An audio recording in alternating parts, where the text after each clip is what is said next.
Okay, we are at the end of our sampler scarf with section 6. And this is a really pretty stitch. The more that you stretch the fabric, the more you'll see its prettiness. It kind of cinches and then goes out, cinches again and comes in. And then I'm also going to show you how we're going to do a cast off that it won't exactly be the same as our cast on, but it will resemble it.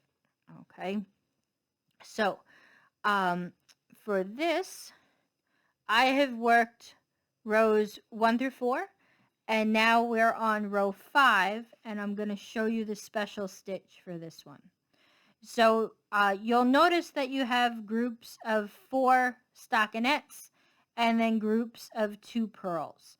So we're basically going to go between the group of 4 and the group of 2.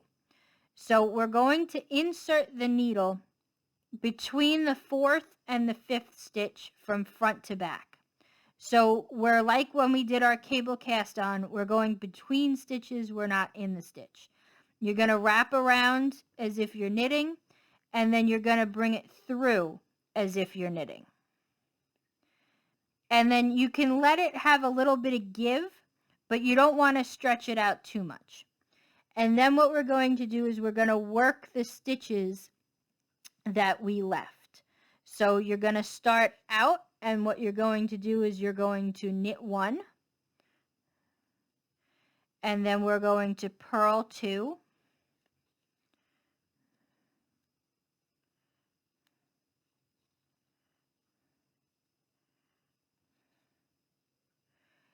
and then we are going to knit 3. And that should take us past our previous purl stitches to the next grouping of 4 stitches. So again, we're going to skip over these 4 and then insert the needle from front to back. We're going to wrap our yarn around. We're going to bring it through, and then we bring the yarn back in between. And then we're going to knit 1. We're going to purl 2. And then we're going to knit 3.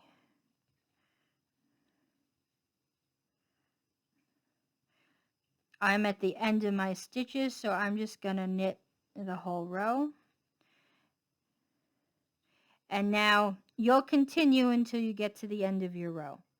So now the next stitch we've increased, because these little stitches that we've created, we have increased from 49 stitches to, hold on, to 56 stitches. So now we have to get rid of those extra stitches. So what you're going to do is we are going to do purl 2 togethers. So we're going to knit our border stitches.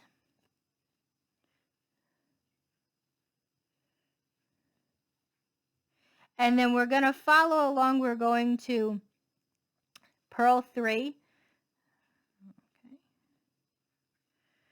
I don't have the right number of stitches, so I'm just going to purl 2 there. And then we're going to knit 2.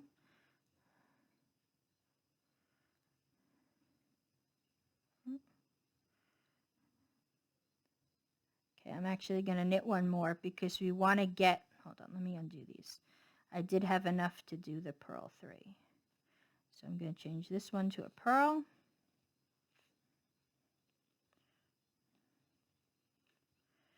We're going to knit these 2 stitches.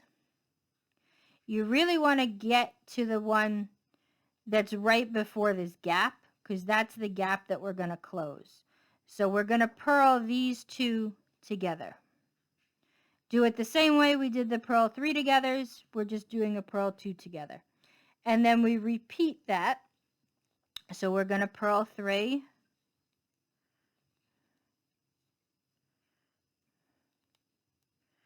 We're going to knit 2. And then we're going to purl these two together. And then you're going to finish out the row.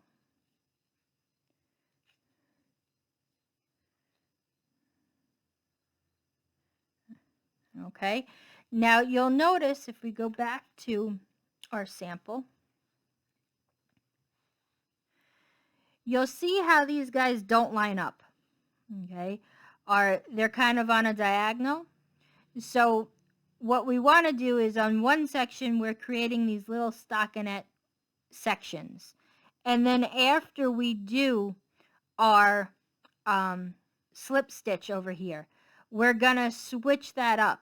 So row 7 is gonna feel like you're doing the wrong stitches.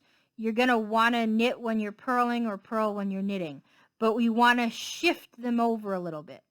Okay, and then after you work row 12, row 1 is going to shift them back.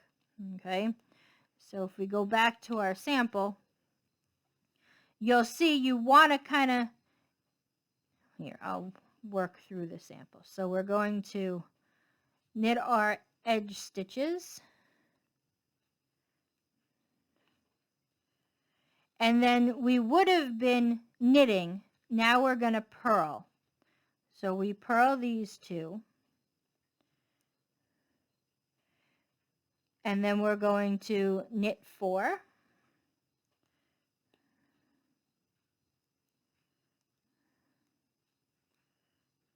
And then we go back to purling 2. So you'll see they kind of shifted over about 2 stitches. Okay, and that's what we want. And you're just going to keep doing these. You're going to work rows 1 through 12 a total of 4 times. And then it is ready to do our bind off. So I'm just going to finish this section, and then I'm going to show you how we're going to work a bind off that resembles our cast on. Okay, so if we go ahead and we look at our cast on, you'll see how it looks kind of like a diagonal rope almost. So I do not know of a way to cast off to make it exactly look like this. The closest that I've found is to do our bind off this way. So it doesn't fully look the same, but it does look very similar. So I'm going to show you how we're going to do that. So we're going to start by binding off one stitch just like we would normally, and you want to bind off with the right side facing you. Okay, so double check before you bind off that you're on the right side, and we're going to knit 1, knit a second one, and then we're going to hop the first one over the second one. So this is your normal knit bind off. Now what we're going to do is we're going to add a twist to it. So we're going to put the stitch onto the left hand needle, and then we're going to go in from the back and put it back on our right hand needle. So we've actually twisted the stitch. So we're going to knit the next one, hop it over, put it on the left hand needle, and then come around from the back to put it back on the right hand needle. Knit 1, hop over, onto the left hand needle, on to the right hand needle. And you'll see it's kind of making a little twist. That is exactly what we want. So show it to you one more time.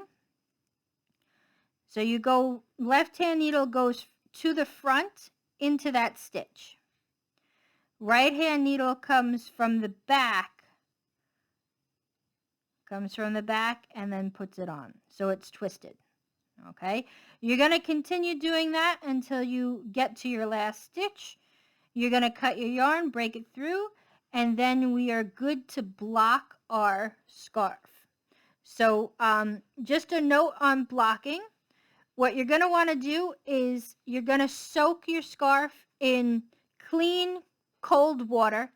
It doesn't have to be ice cold, but you want it to be cold. You don't want it to be hot water. and you're going to let it sit there until all the air bubbles come in and it's fully saturated. Then what you're going to do is you're going to gently wring it out. Just kind of give it nice squeezes. You want it to be wet but not dripping wet. And then you're going to use, you can use blocking mats, which are what these guys are. These are little foam mats. Or you can use a pizza box covered with a paper towel. If you have a bedspread, you could just put it on the bedspread. You want to use stainless steel pins so that way they do not rust and stain your work. So get stainless steel pins. And then you're going to find an edge and you're going to spread your fabric. Let me come up a little bit. You're going to spread it out to the size that you want, and then you're going to pin it. And then you're going to pin all down the sides, and you're going to do that for the whole scarf. Since it is very long, if you don't have a long enough table, you can do it in sections. So you could just soak half the scarf first, pin it out, let it air dry. If you have a ceiling fan, put it under a ceiling fan. Otherwise, just let it air dry. It may take a day or so. You do not want to fold it in half and do two thicknesses because it won't dry and there's a chance that you can develop mold, and we do not want a moldy scarf. So if you can't fit the whole scarf, do a half at a time. And then once it's pinned, if you have some blocking mats have lines on them, so you could line them up so that way you know that you're on a straight line. And then, or you can use a tape measure to find out, okay, we want it to be this number of inches here, and then you pick the same number throughout the whole scarf. Okay, you don't have to block this, but if you do, it's really going to open up the stitches and you'll see it. Blocking works best on natural fibers, but it will work with acrylic as well. It just won't work as well, so you might need to block it more often. But you'll see, if we look at my scarf, how my border kind of starts curling in. So blocking it will help the border lay flat. It'll also open up these a little bit so you get to see the holes through them more. You'll really notice it in this section because it's going to expand those. And you can see by expanding them, it kind of opens things up and you see the design a little bit more. It goes from being diagonal lines to being more like a straight line. You don't have to worry so much about blocking the middle section because that stays pretty flat. You'll want to definitely block the second section because you can already see just how that'll open up and that'll be pretty. And then you'll just square off the first section. Okay, and that is our sampler scarf.